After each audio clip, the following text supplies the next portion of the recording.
السلام علیکم ورحمۃ اللہ وبرکاتہ۔ الحمدللہ والصلاۃ والسلام علی رسول اللہ وعلی آلہ وصحبہ اجمعین، اما بعد۔ میں دو تین چیزیں بڑی اہم جو ہے نا وہ آپ سب کے سامنے رکھنا چاہتا ہوں، آپ اس کو سنیں اور اس کے اوپر غور و فکر بھی کریں۔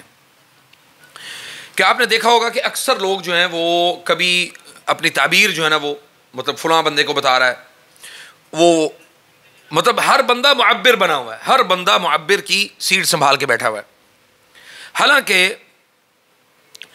معبر جو ہے نا وہ یہ ذہن میں رکھیں کہ علوم التعبیر کے لیے، علم کی یعنی تعبیر کے علم کے لیے آپ کو پراپر اس کا علم سیکھنا اور اس کو سیکھنے کے بعد بطور امانت لوگوں تک پہنچانا یہ آپ کی ذمہ داری ہے۔ اگر آپ علوم التعبیر آپ کو نہیں آتے تو آپ ایسے لوگوں کے خواب سننا بند کر دیں۔ اس کا نقصان پہلے میں آپ کو بتاؤں گا، فائدہ بعد میں بتاؤں گا۔ فائدہ تو خیر اس کا بہت تھوڑا ہے، لیکن اس کا نقصان زیادہ ہے کہ آپ اگر کوئی تعبیر کسی کو بتا رہے ہیں تو وہ تعبیر اگر اس کے قابل نہیں ہے، یعنی صاحب رؤیا جس نے خواب دیکھا ہے اس کے قابل وہ تعبیر نہیں ہے، تو وہ تعبیر آپ کی طرف پلٹ آئے گی۔ اس حوالے سے جو ہمارے جو استاد ہیں معبر عبداللہ زبعی ان کا نام ہے، اور انہوں نے بہت تفصیل کے ساتھ اس کے اوپر جو ہے نا وہ انہوں نے بتایا کہ جب میں تعبیر کا علم حاصل کر رہا تھا، یعنی ان چیزوں کا علم حاصل کر رہا تھا، تو میں 5 سال تک میں نے لوگوں کے خواب سننا بند کر دیا تھا۔ یعنی 5 سال تک میں نے کسی کا خواب سنا نہیں، جب تک کہ مجھے کسی بھی خواب کی اصل معلوم نہیں ہوگی میں اس وقت تک خواب کو سننا بھی پسند نہیں کروں گا۔ یعنی مثال کے طور پہ میں آپ کو مثال کیا دوں، دودھ ہے تو دودھ کو اگر خواب میں دیکھا جائے تو اس کی فطرت کے اوپر ہم بیان کریں گے کہ اس خواب کی تعبیر کیا بنتی۔ بھینس ہے تو اس کی تعبیر اسی کی فطرت کے مطابق ہوگی۔ خواب میں جو چیز آپ نے دیکھی اس کی تعبیر اس کی فطرت کے مطابق کی جائے گی، نہ کہ صاحب خواب کے خواب کی کیفیت کے اوپر ہوگی۔ اب اس حوالے سے بڑی اہم جو چیز ہے نا وہ یہ ہے، وہ کہتے ہیں کہ میں نے جب میں خواب لوگوں کے سنتا ہوں تو میں کم از کم 10 مرتبہ ان خوابوں کو بار بار ریپیٹ کر کے سنتا ہوں کہ آپ اپنے، اس لیے میں بھی اکثر لوگوں کو کہتا ہوں کہ آپ اپنے خواب جو ہمیں مجھے ٹیلی فون پہ بتا رہے ہوتے ہیں، وہ ٹیلی فون پہ بتانے کی بجائے نا آپ مجھے اس کی وائس نوٹ بھیج دیں، میں اس کو بار بار سنوں گا۔ میرا ایک دوست ہے اور بھائی بھی ہے، شاگرد بھی ہے، اللہ تعالیٰ اس کو جزائے خیر دے، وہ بڑے خواب مجھے پوچھتا ہے مکہ سے، اس کا نام جو ہے نا وہ عادل ہے اور اللہ تعالیٰ اس کو جزائے خیر دے، بڑا اچھا بچہ ہے۔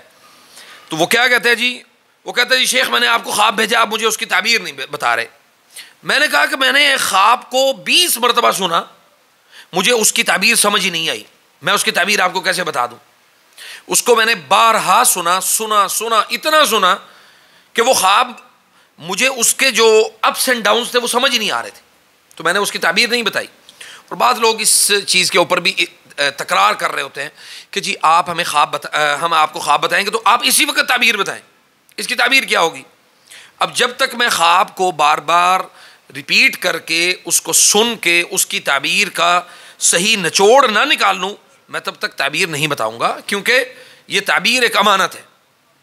اور نبی صلی اللہ علیہ وسلم نے فرمایا کہ خواب جو ہے وہ آپ کے خواب، یعنی اللہ تعالیٰ نے خوابوں کے ذریعے سے کنیکشن جو ہے نا وہ قائم رکھا ہوا ہے۔ تو اب ہوتا کیا ہے کہ صاحب خواب جو ہے نا وہ خواب تو بتا دیتا ہے اپنا، لیکن جو معبر ہے وہ تعبیر بتانے میں بڑی جلدی کرتا ہے۔ تعبیر کبھی بھی فوراً نہیں بتانی چاہیے، کیونکہ ہو سکتا ہے کہ اس کی تعبیر میں کوئی کمی پیشی رہ جائے، اور تعبیر چونکہ آسمان کے ساتھ قندیل کے اندر ایک لٹکی ہوئی چیز ہے، تو وہ تعبیر جیسے ہی آپ بیان کریں گے تو وہ تعبیر آپ کی زمین کے اوپر جو ہے نا وہ واپس آ جائے گی۔ اب جیسے ہی وہ زمین کے اوپر آئی تو آپ کو جیسے ہی وہ تعبیر پہنچی تو سبحان اللہ اس کا جو اثر ہے وہ آپ کے اوپر پڑے گا. اور جزاک اللہ خیر. اور اس کے بعد یہ ہوتا ہے کہ اپنے جو خواب ہیں وہ لازمی نہیں ہے کہ کچھ صاحب علم ہے مثلا جس نے مدرسے کا کورس کیا ہو, وہ علوم التعبیر کے اوپر بھی اس کی جو ہے نا وہ دسترس ہو. بہت سارے علماء ایسے گزرے ہیں کہ جن کو اللہ تعالیٰ نے علم تو دیا تھا, مثلا فقاہت بہت تھی, اور علوم التفسیر, اصول الحدیث, اسی طرح اصول جو یعنی اصول التفسیر, اس کے اوپر ان کے بہت ساری اللہ تعالیٰ نے ان کو بڑی دسترس دی. لیکن علوم التعبیر کے حوالے سے مثال کے طور پہ میں اس کی دوسری مثال یہ دیتا ہوں اکثر, کہ اکثر لوگ یہ کہتے ہیں جی مثال کے طور پہ نبی صلی اللہ علیہ وسلم, اسی طرح موسیٰ علیہ السلام, عیسیٰ علیہ السلام, لیکن علوم التعبیر کے حوالے سے یوسف علیہ السلام کو اللہ تعالیٰ نے علوم التعبیر کا علم دیا سب سے زیادہ, ہر نبی کی خاصیت ہے. اسی طرح العلماء ورثۃ الانبیاء, علماء جو ہے وہ انبیاء کے وارث ہیں. اب ہر عالم کو علوم التعبیر کے اوپر اللہ نے دسترس نہیں دی. اس کے متعلق میں آپ کو بڑی بتا دوں کہ بڑی اہم بات, یہ صاحب فراست اور صاحب حکمت اور بصیرت, یہ تین چیزوں کا حامل اگر عالم ہوگا, ورنہ عام طور پہ بہت سارے ایسے ہمارے جیسے بزرگ ہیں خاندانوں کے اندر,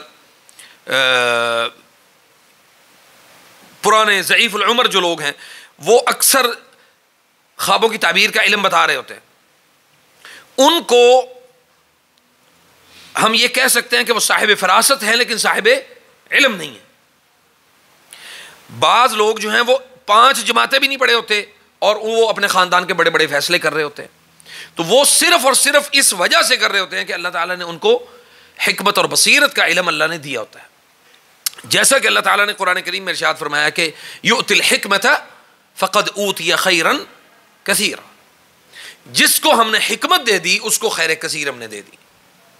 خیر کثیر سے مراد یہ ہے کہ وہ لوگوں کے لیے ہمیشہ خیر اور بھلائی کا جو ہے نا وہ معاملہ کرے گا اور لوگوں کو خیر کی طرف بلائے گا.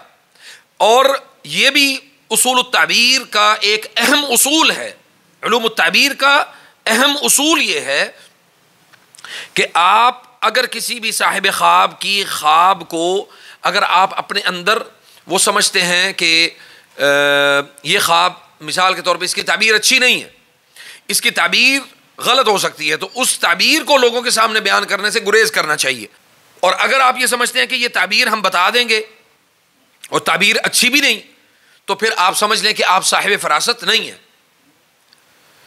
ہمیشہ جو صحیح تعبیر ہو اس کو بیان کیا جائے, اور جو تعبیر صحیح نہ ہو, غلط ہو, یا اس میں کوئی نقصان کا اندیشہ ہو, تو کوشش کریں کہ اس کو بیان کرنے سے گریز کریں اور صاحب خواب کو توبہ اور استغفار کی طرف راغب کریں. فجزاکم اللہ خیر. السلام علیکم ورحمۃ اللہ وبرکاتہ.